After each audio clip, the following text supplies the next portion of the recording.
הפרשה. וכל הצדיקים האמיתיים שבתוכנו, כל הצדיקים האמיתיים שולחן העפר כדי שפרשה בארץ, הם אומרים כאן לרבנו הקדוש צדיק. צדיק, צדיק יסוד העולם, נחלנו בתוך חוכמה, בשמחה ובאמונה. צדיק, צדיק, צדיק יסוד העולם, נחל נובע מתוך חוכמה, בשמחה ואמונה. רבנו נחמן בן שמחה. חזק pour la Séouda déjà. Eric. Khazak Baruch. Alors on est dans Parashat Choukat, Bezrat Hashem. Parashat Choukat en général, c'est Choukat Balak. Mais cette année c'est que Choukat. Donc il n'y a qu'une seule paracha, pas très longue. Il y a deux grands événements dans cette paracha. Premièrement, il y a la loi de la para Aduma, de la vache rousse, Zot Choukat Torah. Et après il y a aussi entre guillemets, l'événement de Moshe, Memeriva, lorsque Moshe il a tapé le rocher. À cause de ça, il n'est pas rentré en Eretz Israël. Alors on va parler un petit peu de la paracha de Para Aduma, de la vache rousse. Alors la paracha de la vache rousse, c'est une paracha qui est particulière. D'abord Hachem el Moshe vel Aaron les morts. Hachem parla à Moshe, Aaron en disant Zot Choukat Torah, voilà la règle de la Torah. Asher Tziva Hachem les morts, qu'Hachem a ordonné. D'abord el Bnei Israël, parle aux enfants d'Israël, Veikru Elecha, ils prendront Fara Aduma, une vache rousse, Temima, parfaite. Asher En Bamoum, qui n'a pas de défaut. Asher Lo Ala Alea Ol, qui n'a jamais porté de joug. Untatemota el Elazar Cohen, Veotziota el Mechutz Lamachane, Veshachatota lefanav. Vous la donnerez à Elazar Cohen. Il la sortira en dehors du camp. Il lui fera la shrita. Velakach Elazar Cohen midama beetzbao. Et Elazar Cohen il prendra de son sang. Veiza el nochar peneo el moed. Et il va l'asperger en direction du el moed. Sheva peamim, cette fois. Vesara fait apparaître les naves. Ensuite il va brûler la vache. C'est direct, ils te disent direct comment faire. Il y a pas Ouais, de... ils nous disent directement comment faire. Alors, nous on voit les poils. Il faut qu'elle ait un poil, peut-être faut pas qu'elle ait plus d'un poil blanc là-bas. Voilà, c'est ça. Aduma Temima, rouge parfaite. C'est quoi parfaite? C'est 100% rousse. On l'a déjà dit. Ok, mais ça existe. Ouais, ça existe. C'est assez rare, mais ça existe. Il faut que ce soit une vache qui soit 100% rousse. Donc elle est difficile à trouver, mais ça existe. Fait Sarah fait à part les Ainav et on va brûler la vache. On va la brûler. Après qu'on l'ait fait la shrita, évidemment. Et Torah vet Besara vet Damal Pirsha Yisrov, on va tout brûler. Velakar a Kohen Etz Erez Vezov. Ensuite, le Kohen il prendra un bouquet. Ushni Tolaat Veishlich El Tor Serefat Apara. Et il va l'envoyer dans les cendres. Verchibes Begada, etc. De Ezov. D'Ezov. C'est un genre de plante. D'accord. Et ensuite, on va récupérer les cendres. Un genre de bœuf. Il y a tout un, messieurs, un peu de sérieux. Et ensuite, on va récupérer toutes les cendres de la para. Et ensuite, on va, Verchibes Saosef a été fait à para, etc. Et ensuite, on va l'asperger sur toute personne. Bon, évidemment, c'est complexe. Hein. Il faut bien étudier pasouk par pasouk avec Rashi. C'est tout le Rishon et un tout petit peu du Sheni de la paracha. C'est assez long. Et on nous explique exactement tous les processus de la para Aduma. C'est assez complexe. Pendant 7 jours, il devra le mikvé le 3e jour, le 7e jour, etc. Et on lui asperge sur lui les cendres de la para Aduma. En gros, les cendres de la vache rousse, on lui asperge sur lui. Et donc, ça purifie de ce qu'on appelle Tumat Met. Ça purifie de la Tumat Met. Donc c'est assez particulier, la para Aduma, elle a plein de particularités. Déjà, c'est un korban qu'on fait en dehors du temple. Tous les korbanot, on les fait dans le temple. La para Aduma, on la fait en dehors. Il y a plein de particuliers. C'est vraiment toute une paracha qui est assez spéciale. Et donc c'est pour ça que c'est la seule manière de se purifier d'une impureté qu'on a tous sur nous, qui s'appelle Tumat Met. L'impureté qui est liée à un mort. C'est-à-dire qu'un mort, quand quelqu'un est mort, chas v'shalom, il est impur. Et toute personne, et quelqu'un qui est mort, il est impur, et non seulement il est impur, mais en plus il est au plus grand niveau d'impureté, ce qu'on appelle avi Avot, Atuma. C'est le plus grand, plus que la Nida, exactement. Exactement. Plus que le Zav, plus que la Nida, plus que le Baal Keri. Dans la Torah, il y a plein de personnes qui contractent des impuretés dans la Torah. Mais le mort, il a un niveau d'impureté qui est extrême, c'est-à-dire qu'il rend tamé tout le monde. Quand je dis rend tamé tout le monde, c'est-à-dire que si quelqu'un a touché un mort, eh ben, il va toucher quelqu'un, il va rendre quelqu'un d'autre tamé. C'est une touma qui se propage. C'est pour ça que nous-mêmes, si on n'a pas touché forcément un mort, on est quand même tamé betoumatmet. Parce qu'on a forcément touché quelqu'un qui a touché un mort, etc. Donc aujourd'hui, on a tous l'impureté de toumatmet. On a tous forcément touché un mort ou été en contact avec quelqu'un qui a touché un mort. Donc on a tous cette impureté qui est l'impureté la plus grande en réalité, de toumatmet. Donc même une femme nida par exemple, qui va au mikvé, ça lui enlève son impureté de nida. C'est la seule par laquelle on se purifie aujourd'hui. C'est l'impureté de nida. Mais, eh bien, elle garde sa toumatmet. Elle garde sa toumatmet. Et la toumatmet, c'est une impureté qui est très forte. Maintenant, tant que le Beth Amikdash n'est pas reconstruit, bah, on reste impur. Mais le jour où le Beth Amikdash sera reconstruit, eh bien, on devra faire le processus de la Paradouma. C'est marqué dans le Rambam. Il y a eu 9 fois la Paradouma dans toute l'histoire du clan d'Israël. Il y en a eu 9, et la 10e, ce sera le Mashiach qui la fera, Bezrat Hashem. Maintenant, évidemment, quand il y a une vache, on fait la Paradouma, on a beaucoup de cendres. Donc avec ça, on peut asperger beaucoup de personnes, même sur une longue période. Tant qu'on a des cendres d'une Paradouma. Elle a été mélangée aussi, non? Exactement. Après, on peut purifier. Et voilà, on peut purifier énormément de personnes. Mais pour se purifier de tout matmet, il faut passer par ce processus très complexe. Normalement, dans la Torah, toute personne qui s'est rendue impure dans la Torah, la purification, elle est relativement facile. Comme la Nida, comme la Zava, etc. Elle attend 7 jours, elle va au mikvé, etc. Et ensuite, elle est pure. Pareil pour le Baal Keri, pareil pour le Zav. Toutes les impuretés qu'il y a, il n'y a pas besoin d'avoir une vache rousse avec toutes ces conditions, etc. pour se purifier. Il faut juste un mikvé et attendre quelques jours si besoin. Il y a aussi Zavaktana, Zavakdola. Bon, il y a plein d'impuretés dans la Torah que la Torah nous raconte, mais en tous les cas, la Paradouma, elle a cette particularité, c'est qu'elle purifie de la plus grande impureté qui est Toumatvet. Alors vous savez bien que c'est par excellence la mitzvah qu'on ne comprend pas. C'est le premier Rashi de la paracha. Pourquoi on dit Zot Ruka Torah? Pourquoi on appelle ça une Ruka? Alors Rashi dit le fiché à Satan, Veumot Haolam Monim et Israël Omar Ma Mitzvah Zot Umatam Yeshba. Parce que Rashi ramène ce Rashi très célèbre, c'est un Midrash Tanchuma. Rashi dit que les Umot Haolam, les nations du monde, ils nous embêtent avec cette mitzvah en nous disant mais quel sens ça a? Ça paraît un peu mystique comme processus, une vache rousse qui a rien porté, etc. Prendre un bouquet, asperger, etc. C'est pour ça, il dit Rashi, les fikar katav ba chuka. C'est pour ça que la Torah, la paracha s'appelle chukat. C'est quoi chukat? C'est une règle qu'on ne comprend pas. Les fikar katav ba chuka gzera i milefanai. C'est un chok, exactement. C'est une loi qu'on ne perçoit pas. En lecha reshut leharer acharea. Il y a comme ça des mitzvot, eh bien, que Akadosh Baruch Hu nous a donné.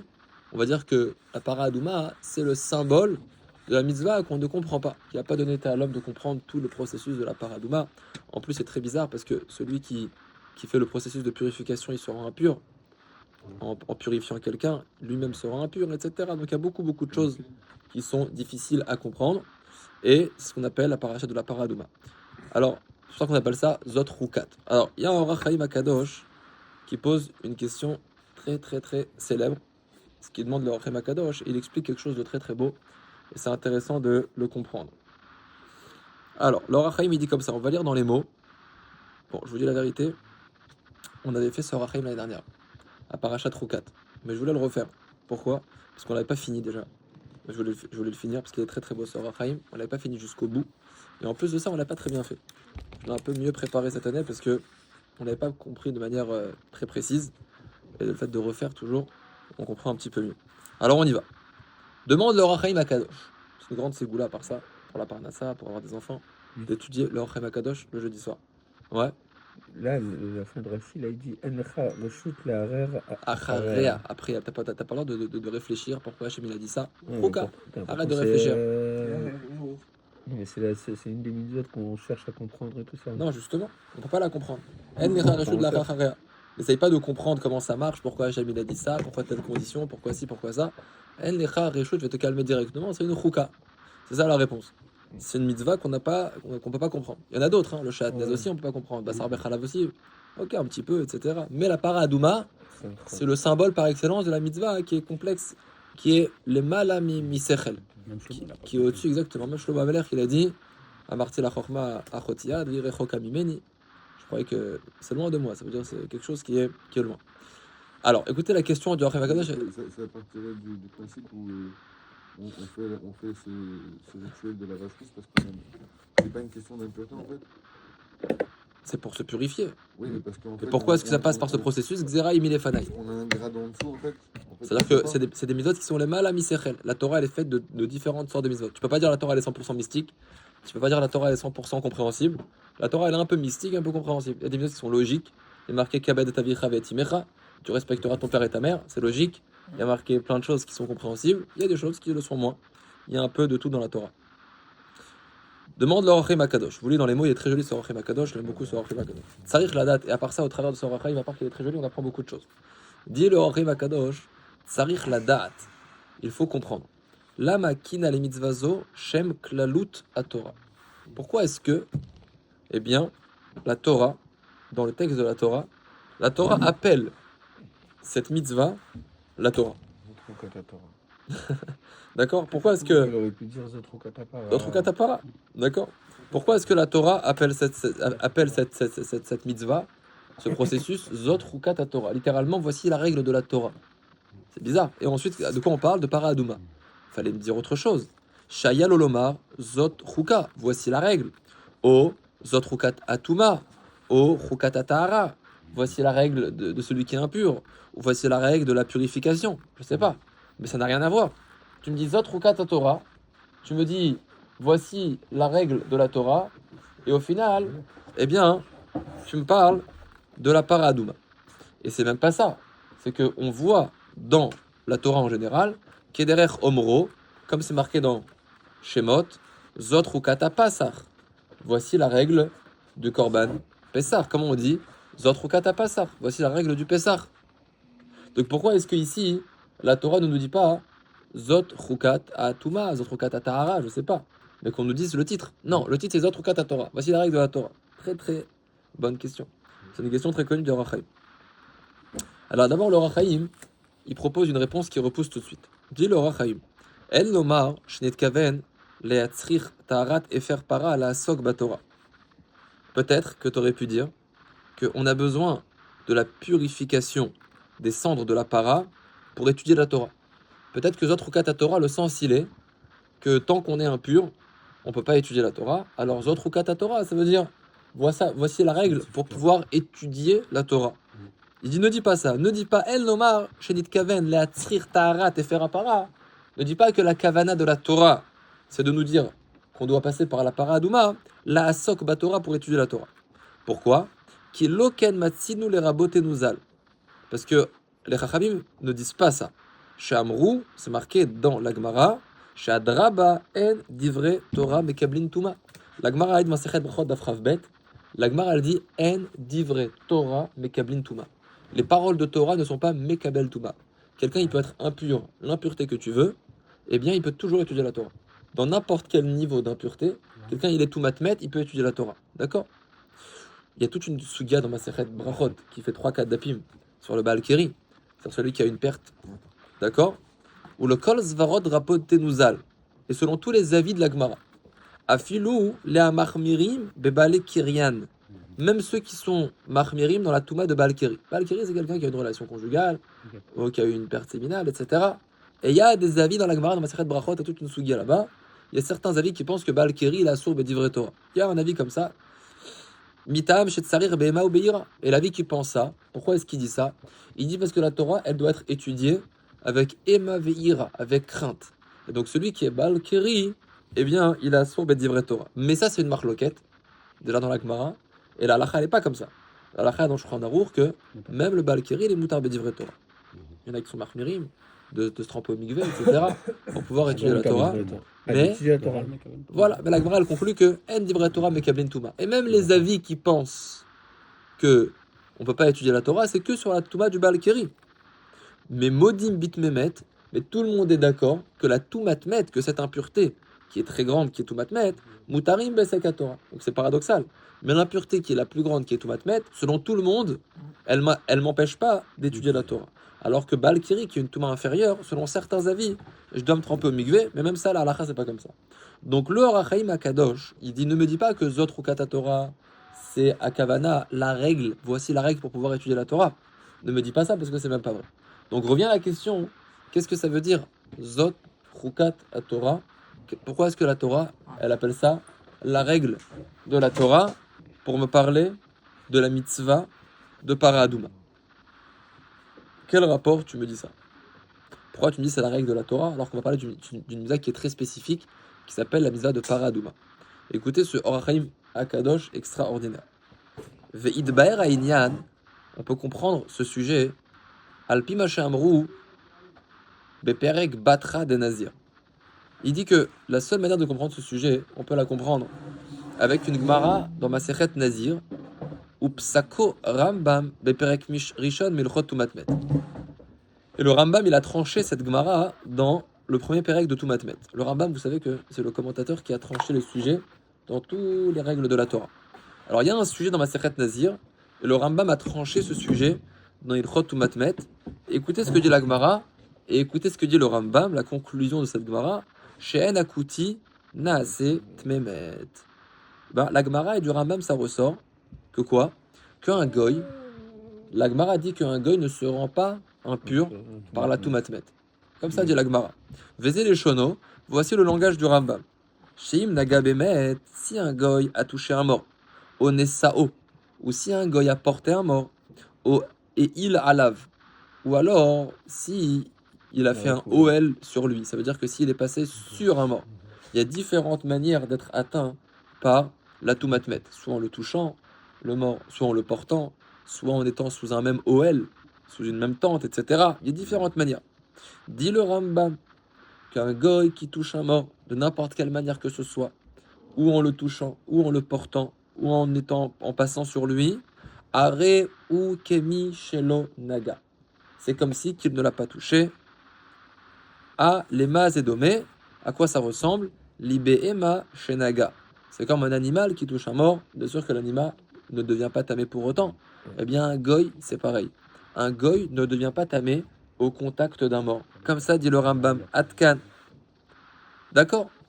Donc il dit le Orachaim Akadosh, pourquoi est-ce que c'est marqué Zot Chukat Torah? Voici la règle de la Torah. Alors qu'on parle de la mitzvah de Paradouma, de la purification du mort. Il dit le Orachaim Akadosh, on peut comprendre ça avec cette fameuse Gemara, ce fameux Rambam, qui dit qu'un goy ne se rend pas impur en touchant un mort. Comment comprendre ça? Dit le Orachaim Akadosh, comment ça se fait? Veine voici. Aevdel shebo urmu am bnei Israël mishar goyim. Il y a une différence fondamentale qu'il y a entre un juif et un goy. Une différence fondamentale. Entre un juif et un goy, c'est quoi la différence? Que nous, on a été élevés par rapport au goyim, ou b'emtsaout kabbalat Torah. La seule différence entre un juif et un goy, c'est le fait que nous, on ait reçu la Torah. C'est la seule différence. C'est que nous, on était mekabel la Torah. Chez Zuladze, ine kechol agoim bet Israël. Si ce n'était ça, on est exactement comme les goyim. Avant Matan Torah, avant le don de la Torah, un juif, excusez-moi, c'est comme un goy. C'est exactement la même chose. La seule chose que Urmu, pourquoi est-ce qu'on s'est élevé vis-à-vis des autres peuples? On est plus élevé, tout simplement parce qu'on a reçu la Torah. Ou Meata, à partir de là, dit le Orachaim Akadosh, tu l'as dans les mots à vie? Ta'amnu tsuf dvash imreel. À partir de là, dit le Orachaim Akadosh, on vient de goûter à la douceur du miel des paroles de Dieu. Comme ça, il dit. Bema she'amar zot chukat Torah, du fait que c'est marqué dans cette paracha, zot chukat Torah. Une fois qu'on a dit ça, on peut comprendre. Écoutez bien. Perush. Chukazo shel tnuma utnei ta'arata tesuvav miatorah. Voici la règle de la Torah. Ça veut dire quoi? Voici la règle qui provient de la Torah. Zot chuka, voici la règle qui est une conséquence de la Torah. Chukazo shel tuma utnei ta'arata, cette règle dont on va parler dans cette paracha, de quoi? De l'impureté et des conditions pour redevenir pur, tesubav miatorah, proviennent de la Torah. C'est ça, zot chukat Torah. Voici la règle qui est relative au fait qu'on ait reçu la Torah. Qui a lié chez Kiblu à Torah, Parce que par le fait que les Juifs, ils ont reçu la Torah, Naasu Am Bnei Israël, Davar, les Bnei Israël sont devenus des choses, Sharuchanim Ashfalim, que les forces du mal, c'est ça, Ruchanim Ashfalim. Ruchanim, ça veut dire les forces spirituelles, Shfalim, mal. Que les forces du mal, Te'evim Leidabek Bahem. À partir du moment où on a reçu la Torah, alors les forces du mal essayent de se rattacher et de se coller à nous. Ça veut dire qu'on a une Gdusha en nous. Du fait que nous, on a été Mekabel la Torah, alors on a en nous une certaine Gdusha qui fait que les forces du mal, les Ruchanim Ashfalim, Tevim Leidabek Bahem, cherchent systématiquement à se coller à nous. Liotam Chativa Shel Gdusha. C'est extraordinaire ce roi Kadosh. Liotam Chativa Shel Gdusha. Du fait que les Bnei Israël, ce sont tout simplement un morceau de Gdusha. Liotam Chativa Shel Gdusha. Tu vois un Ben Israël, quel qu'il soit, c'est une Chativa Shel Gdusha. Dis-le Kadosh. C'est un morceau, on ne voit pas ça forcément avec nos yeux. Mais tu vois un goy, c'est pas un morceau de Gdusha. Tu vois un juif, c'est un Tselem Elohim, c'est une Chativa Shel Gdusha. Dis-le Kadosh, c'est un morceau de sainteté, Eliona, suprême, Bechayem Gam Bemotam, aussi bien de leur vivant que de leur mort. Un juif, du moment où il est né juif, c'est une Chativa, c'est un morceau de Gdusha. Et comme c'est un morceau de Gdusha, alors les forces du mal n'ont qu'une envie, c'est de se coller à nous. Bechayem, comment est-ce qu'on voit ça de manière concrète? Qu'on ait un morceau de Gdusha, que les forces du mal veulent absolument se coller en nous.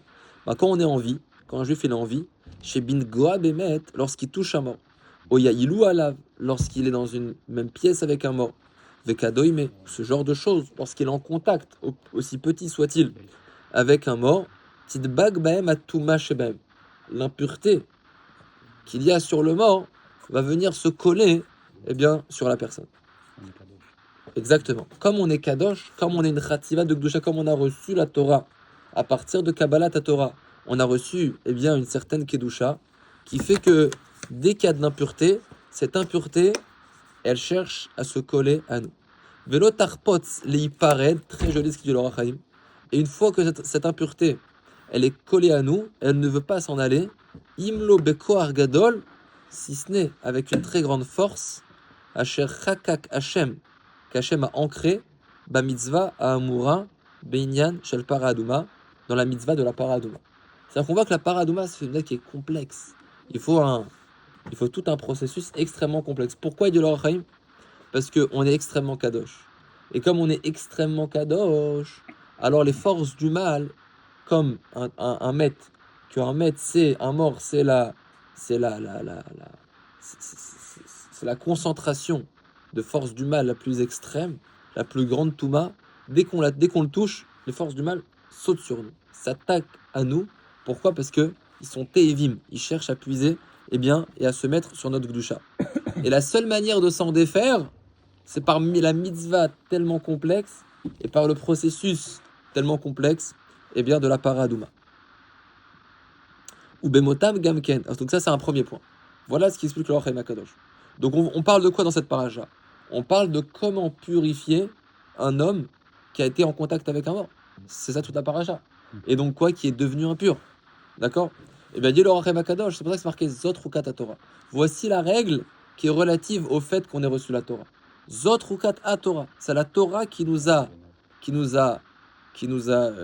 engendré et qui a engendré tout ça, que quand on est en contact avec de la Touma, on devient tamé. Alors que le goy, qui n'a pas été Mekabel la Torah, les forces du mal ne veulent pas spécialement venir sur lui.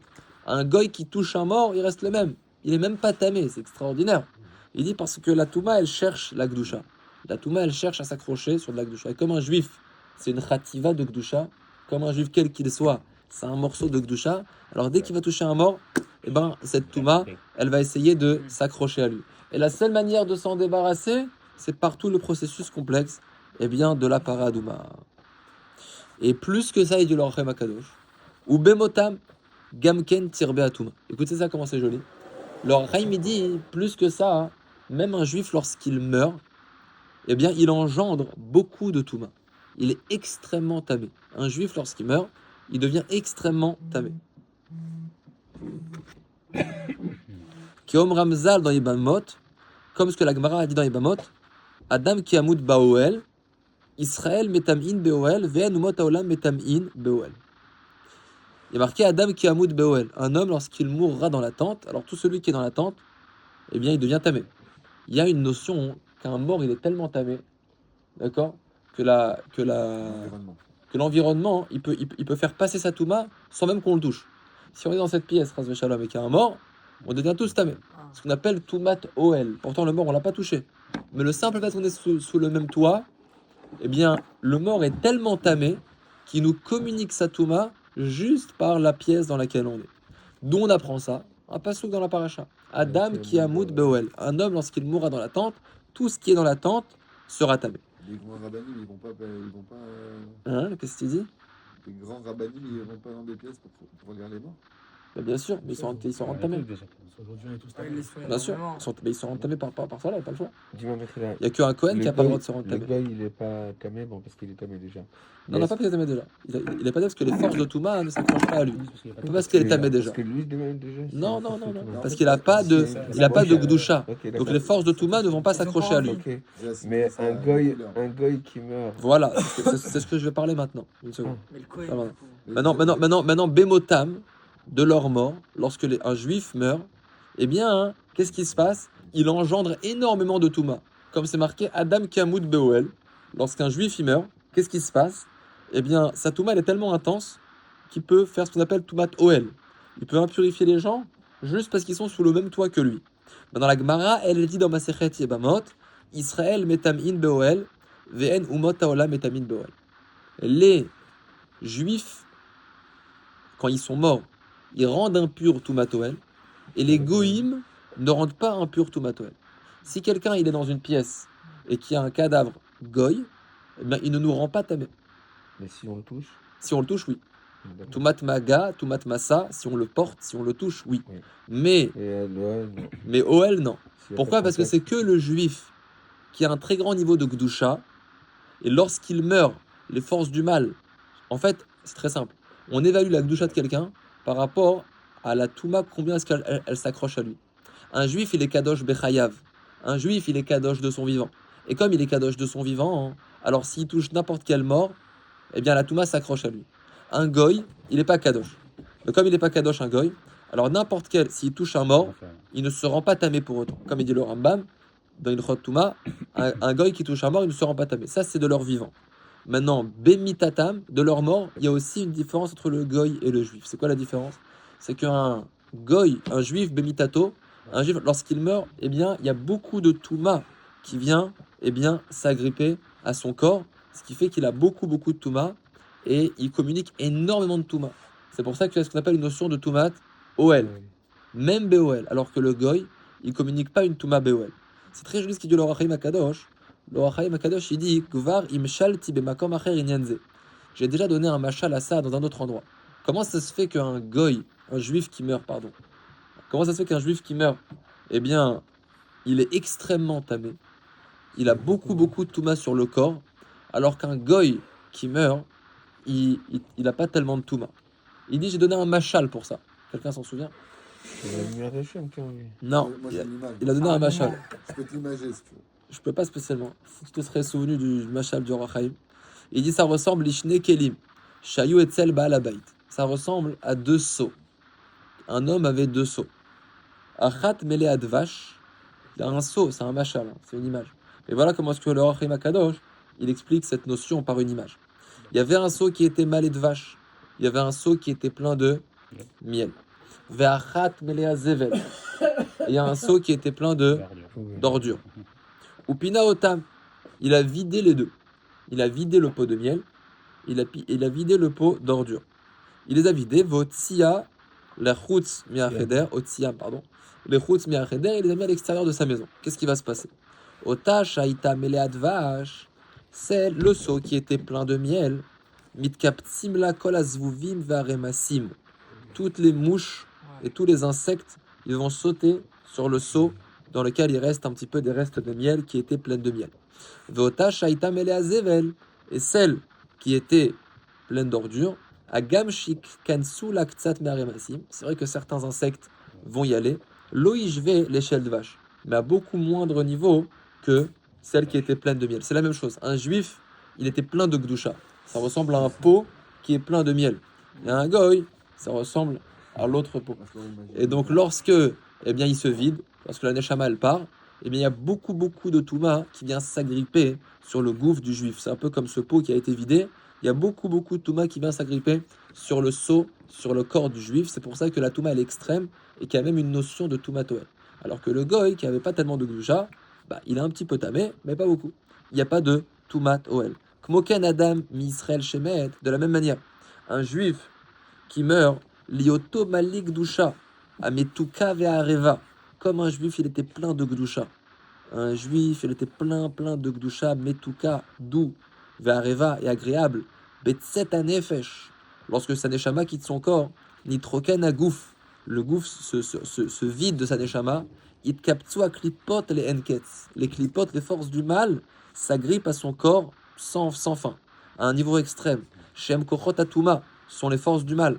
Atevim tamid leidabek bagdusha qui ont toujours envie de s'accrocher à la gdusha. Les anot me'arev pour profiter de quelque chose de doux. Velazé etame beoel, c'est la raison pour laquelle le corps du juif il est métamé même beoel. Vafilou élève batim, même s'il y a 1000 maisons, mekorim qui sont avec un toit commun, ve'achat ptucha lechaverta, elles sont ouvertes de l'une sur l'autre. Atuma temale kol chalal amekore, la touma va emplir tous les 1000 maisons, tout l'environnement des 1000 maisons. S'il y a quelqu'un qui a 1000 maisons assis, il va être tamé par un corps juif qui a 1000 maisons plus loin, dans la mesure où les toits sont liés. Bashenken, Asherlo Misera Israël, ce qui n'est pas le cas de celui qui n'est pas juif. Lioto Mushlal Meagdusha, du fait qu'il est pas kadosh, En Kolkar Itkaptsu Tatuma. Du fait qu'il n'est pas tellement kadosh, alors il n'y a pas tellement de touma. En Kolkar Itkaptsu Tatuma. Sur le corps d'un goy, il n'y a pas tellement de Itkaptsut, de rassemblement de touma. Et la Chelek Amemit Anidbag Bagouf, un tout petit peu, par rapport au fait que le Malach Hamavet, il l'a tué. Alors il y a une certaine gdusha quand même, qui fait qu'il a un petit peu de touma. Vacher Yesovev Akol, et qu'est-ce qui est la raison de tout ça? Qu'est-ce qui est le Mesovev? La Torah. Qu'est-ce qui est la raison? C'est la Torah. C'est que les Juifs ils ont été Mekabel la Torah, et donc ils sont une Khativa de Gdusha. Donc avec ça, le Rachaim, il explique quelque chose d'extraordinaire. Il explique pourquoi c'est marqué Zot Chukat à Torah. Voici la règle de Touma Vetahara qui est dépendante de la Torah. Un goy, il n'aura jamais besoin de se purifier. Pourquoi? Parce qu'il n'est pas impur. Parce que la Touma ne cherche pas à l'accrocher. Mais un juif, il est kadosh. Et comme un juif, il est kadosh, pourquoi il est kadosh? Pourquoi? Pas parce que, tout simplement parce que Matan Torah, parce qu'on a reçu la Torah. Du moment où on a reçu la Torah, alors on a en nous une Gdusha. Alors Zot Chuka, voici la règle qui provient du fait qu'on a été Mekabel la Torah. Voici la règle qui provient du fait qu'on a été Mekabel la Torah. C'est un grand chizouk ce Rachaim. Pourquoi? Parce que Rachaim est en train de nous dire ce que c'est un juif. Un juif, c'est un niveau extrême de Gdusha, et c'est la raison pour laquelle la Touma, elle cherche toujours. Plus quelqu'un il est haut, plus les forces du mal, ils cherchent à l'attraper. Donc c'est pour ça que les Kohen, ils n'ont pas le droit de rentrer dans un C'est pas cimetière. pour ça. Enfin, c'est pas pour C'est ça. une des raisons. Le Kohen, il a pas le droit de se rendre impur. Le Kohen, il a simplement pas le droit de se rendre impur, tout simplement. D'accord? Non, tu peux me demander, il est déjà impur. Ouais. Mais, En nous touchant nous. Aujourd'hui. bien sûr, mais il a pas le droit de rajouter sur son impureté. En fait, ma question, c'est Quoi tes questions? c'est en fait quand tu dis qu'un juif, il rend tout le comme impur, et s'il y a des toits, il rend tout. Bien Ça sûr. veut dire qu'en réalité, Mhm. si quelqu'un n'a jamais été associé à de la Un- Touma comme ça, Si, parce que quelqu'un qui s'est rendu impur en touchant un mort, il peut rendre quelqu'un d'autre impur. C'est une chaîne, Contagieux. ok, c'est contagieux, comme le D'accord. Covid. ok, et donc pourquoi je fais ça? C'est-à-dire, il peut y avoir marque locale, si tu habites au-dessus de chez moi, tu fais la veillée chez toi. Non, si c'est fermé, À l'époque de c'est des sujets qui sont extrêmement complexes, de Touma Betara. Mais si c'est fermé, là, gros, ce qu'on sait, c'est que si c'est fermé, la Touma ne passe pas. S'il y a une ouverture, la Touma passe. Si la porte elle est ouverte, la Touma elle va passer dans le couloir. S'il y a un bureau en face qui est ouvert, la Touma elle va passer dans le bureau. Tant que c'est ouvert et qu'on est sur le même toit, la Touma passe. Ça, c'est le principe de Touma. Tant qu'elle est morte. Ah, tant qu'elle est morte, Bien ça sûr, passe. bien sûr, bien sûr. Maintenant, ce que je veux dire, c'est quoi? C'est que. Donc, ça, c'est ce qu'explique le Orem Akadosh. Le Orem Akadosh, il nous explique qu'un juif, il a une grande Gdusha. Et puisqu'il a une grande Gdusha, alors la Touma, elle cherche à s'accrocher à lui. Plus quelqu'un il a une Gdusha, plus la Touma, elle cherche à s'accrocher à lui. Un goy, il est goy. Donc la Touma, elle cherche pas tellement à s'accrocher à lui. Mais un juif, il a une Gdusha. C'est pour ça qu'il faut la préserver, cette Gdusha. Parce que la Touma, elle cherche absolument à s'accrocher à lui. Et c'est pour ça que il y a toute la paracha de Toumatmet. Parce que plus quelqu'un il est kadosh, plus les forces du mal, elles lui courent après. Et c'est quelque chose d'extraordinaire. Alors, l'année dernière, je m'étais arrêté ici, dans ce Orem Akadosh. Et j'ai dit, si déjà on le refait cette année, je voudrais quand même le terminer, parce qu'il est vraiment très très joli ce qu'il dit. Ou basé, Matsati, Nachat Ruach. Il dit l'Orem Akadosh, avec cette explication, j'ai trouvé un Nachat Ruach, j'ai trouvé un apaisement. Lama, Keshetziva Hashem, Pesach Bemitzraim. Comment ça se fait que lorsque Akadosh Baruch Hu, il a ordonné de faire le Korban Pesach en Égypte? Stam, c'est très très joli ce qu'il dit l'Orem Akadosh. Vous savez que dans toute la paracha de Pessah, il y a toujours deux parachiotes. Il y a Pessah Mitzraïm et il y a Pessah Ledorot. Il y a la mitzvah de Pessah qu'on fait de génération en génération. Il y a plein de règles qui sont liées au Korban Pessah, etc. Et il y a eu ce qu'on appelle le Pessah Mitzraïm. Ça veut dire que même à Pessah de l'Égypte, quand ils ont sorti d'Égypte, ils ont fait Pessah. On est d'accord? Ils ont fait Pessah. Quand on est sorti d'Égypte, le fameux Pessah, on est sorti d'Égypte, on a aussi amené le Korban Pessah. On a aussi fait on a mangé un Korban Pessah, on a mangé les matzot, etc. On a fait le Pessah en Égypte. Alors le Orem Akadosh, il dit, j'ai toujours une question qui me trottait. Il ne savait pas que ça allait être une coutume. Si, bien sûr. Il Si, bien sûr. savait Bien sûr. Mais déjà en Égypte, Il savait qu'ils instauraient. bien sûr. Mais déjà en Égypte, Moshe il leur a dit, vous allez faire ci, ça, ci et ça. Pardon? Alors attends, Ah ouais. ils n'étaient pas tamés. Pourquoi ils étaient tamés? Ah, À quel niveau? Moi je parle de Touma Betara de manière halachique. Je pensais que ta question, ça va être ça. Alors, on va voir comment. Alors écoutez quoi ta question. Il dit, comment ça se fait que à Pessar de l'Égypte, on regarde, il faut voir les parachiotes, Ikpid Hashem al Shnei Dvarim. Il y a des règles qui sont relatives au fait de manger le Korban Pessah. La principale mitzvah de Pessah, la principale c'est le Korban Pessah. C'est celle qu'on fait pas aujourd'hui. C'est la mitzvah de manger le Korban Pessah. Maintenant en Égypte, ils ont consommé le Korban Pessah.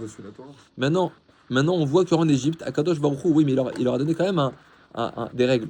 Il leur a ordonné de manger le Korban Pessah. Bien qu'on n'ait pas reçu la Torah encore, il leur a ordonné le Korban Pessah et des règles relatives au Korban Pessah. Aechad din Harel. Par exemple, le din de Harel. Quelqu'un qui n'est pas circoncis, il n'a pas le droit de manger le Korban Pessah. Vetsiva lamoul. Et donc il leur a ordonné de faire la Mila. Quand on était en Égypte, avant de sortir d'Égypte, Akadosh Baruch Hu, il nous a ordonné de faire la Mila pour qu'on puisse consommer le Korban Pessah. Keom Ramzal, comme c'est marqué, Bapasuk vaevor alaïr vaerer mitboseset bedamaïr. Combien de jours on est sorti? C'est un autre sujet.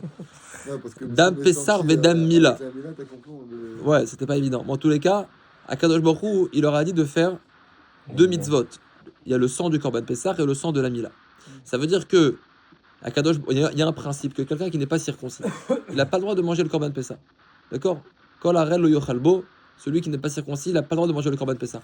Et en Pessar d'Égypte, au Pessar d'Égypte, Akadosh Baruch Hu, il nous a ordonné de faire la Mila pour qu'on puisse manger le Korban Pessah.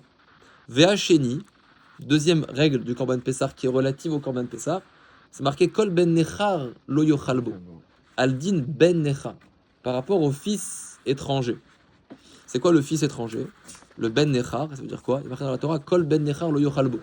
Un fils étranger, il ne le mangera pas. Alors le fils étranger, c'est marqué que c'est celui qui est étranger d'Hachem.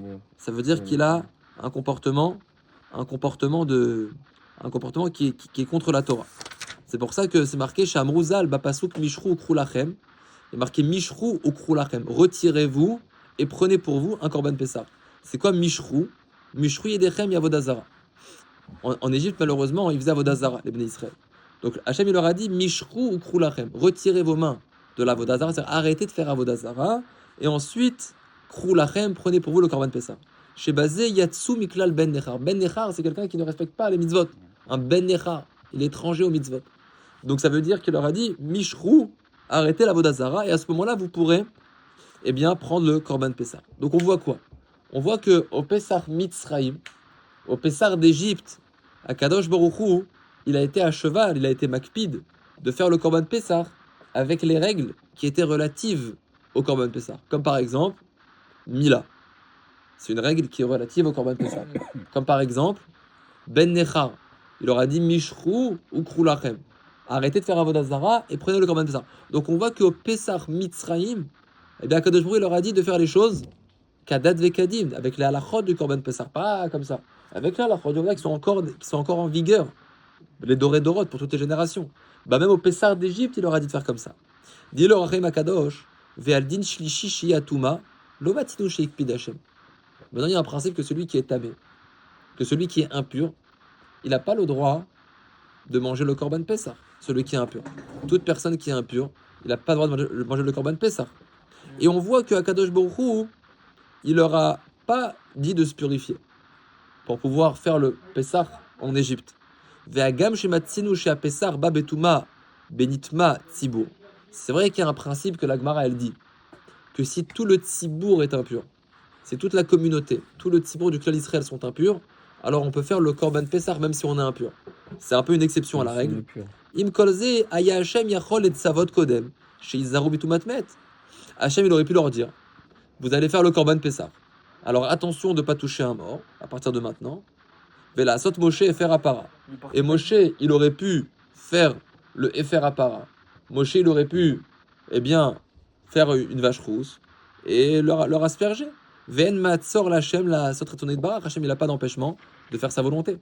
Hachem, il n'a pas d'empêchement de faire sa volonté. Donc, puisqu'il y a une règle qui est relative au Korban Pessah, qui s'appelle de ne pas être tamé, alors comment ça se fait que Hachem, au Pessah Mitzraïm, il leur a pas ordonné de se purifier?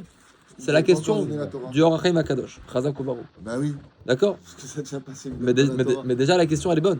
Donc on voit qu'ils vont faire donc on voit qu'ils vont faire le Korban Pessah et qu'on est avant Matan Torah, mais il leur donne quand même des règles qui sont relatives à la Torah, du genre faire la Mila, du genre Ben Nechar, arrêter la Vodazara. Donc il leur donne les règles qui sont relatives à la Torah. Et la seule règle qu'il leur donne pas, c'est quoi? C'est de se purifier. Comment ça se fait? Voilà. Ve'agam sheyesh lomar basé triot, bien qu'on peut dire des réponses pour reposer la question. Afal piken lefi mashekatav tiyeshtam nachon lejvar. Par rapport à ce que j'ai écrit, il y a une raison qui est évidente. Qui Israël lo hayut memet, parce que les Juifs à ce moment-là, ils n'étaient pas impurs. Agam shenagu veilu alamet, bien qu'ils ont touché des morts. Ils ont été en contact avec des morts. Pourquoi Kadaïn no kiblu à Torah? Parce qu'ils n'ont pas encore reçu la Torah. Vedanu baem asdin ger shen gayer beyom arbaasa. Et donc ils ont le même statut que quelqu'un qui se convertit la veille de Pessah.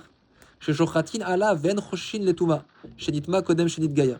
Et donc il dit le Orachaim Akadosh, ils avaient le même statut que ce que la Gemara a dit, que quelqu'un qui se convertit le 14 Nissan, il peut directement faire le Korban Pessah.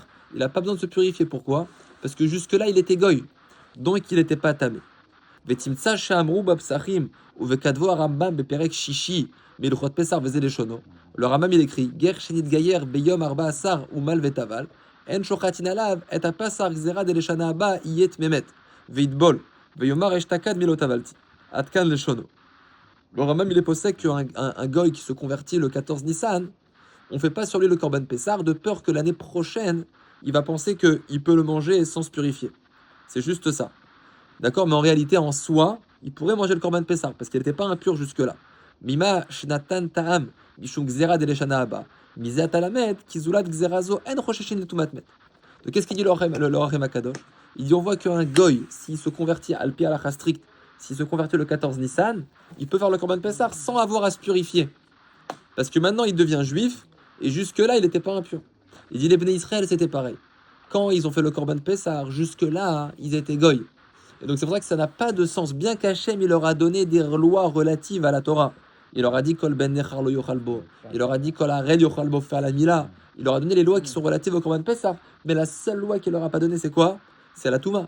Parce qu'il n'y a pas de Touma sur quelqu'un qui n'a pas été Mekabel à Torah. Donc ils n'avaient pas de relation avec la Touma. Ou Kmoken Israël, Keshasu Pesach Mitzraim. Les Bnei Israël, lorsqu'ils ont fait le Pesach Mitzraim, En Baem Din Tumatmet. Ils n'avaient pas de Shaykhut. Ils ne pouvaient pas être Memet. Veuma Amar Hashem Zot Rukat Torah. Et c'est ça ce qui est marqué dans notre paracha, Zot Rukat Torah. Voici la règle qui est relative à la Torah. Et donc, pourquoi il y a eu un Pessah fini? Pesach Sheni, c'était pas cette année-là. Ah, ok, c'est C'était l'année d'après. Ok, ok. Ah, donc c'est une bonne question, mais c'était pas cette année-là. Hazak ou Baruch. Hazak ou Baruch.